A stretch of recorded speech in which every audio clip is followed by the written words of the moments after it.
everyone. And that's something that my counselor helped me realize, is that maybe it's not suicide that I was looking for, but it was to step away and just kind of disappear. In high school, I came out to my family as gay. My father's a missionary, and so he travels to Russia a lot, and he is a public figure there, so he's recognizable, and so with that, he can't really have a gay son. They definitely weren't supportive in the sense of like, okay, let's, accept that. It was a lot of like, what can we do to fix you? Essentially, got to the point that I just didn't talk about it, and it was kind of shoved under the carpet, and so I started separating my lives of my life at home and then outside of my home, like in my school setting, I would be another figure of myself, and it really helped me. I had a couple names. I go by Vanya, I go by John. On my driver's license it says Ivan. I did get bullied after I just asked out a straight guy, because I was like, well, that should be part of normal life, right? Their reaction was, let's go beat me up. I just recognized that I needed to change the culture in the school. And so I started Gay Straight Alliance the next week, and it was kind of like a fulfilling process of I could go up to that classroom where that kid and the other kids were that beat me up and confidently stand up of like, hey, I'm starting a Gay Straight Alliance where people can have difficult conversations, where people can come together. From an organization of 3, it grew to an organization of 148 students. It wasn't until my senior year, after a trip with my family to Israel, pursuing my father's work, and I had a great time with my family. We genuinely loved each other. And when I came back and I had to go back to that separation of lives, I essentially broke down. I figured that if I just keep moving, then I'll get over it. I can, push those difficult things away.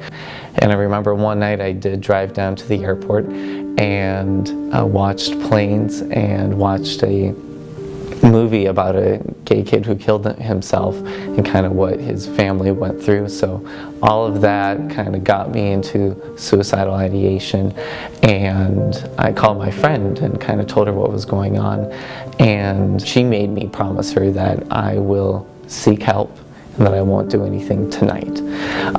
So waited until late in the night, drove home, woke up the next morning, and drove to my doctor's office and just came up to the front desk and said, I need help.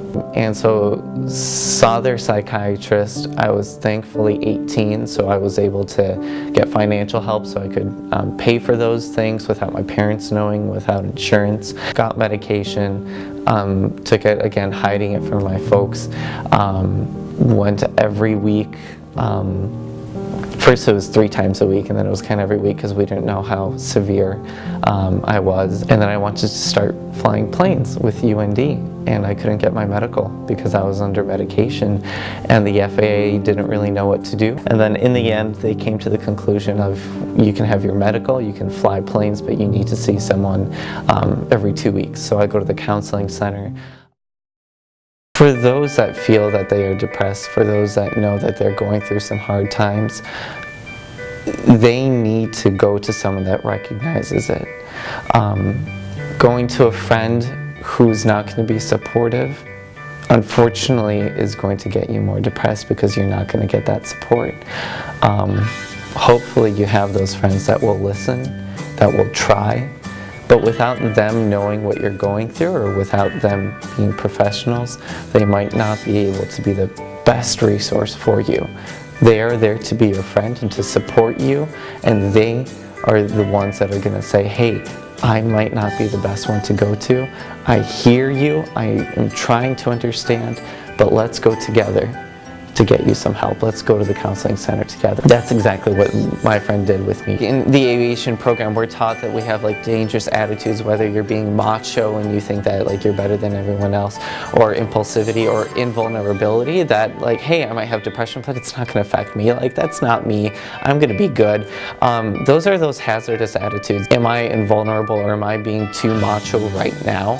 And how can I set myself up for success by getting attention? And again, it doesn't have to be a dramatic big story. Like, if you feel that way, then if you're thinking about it, you gotta seek help.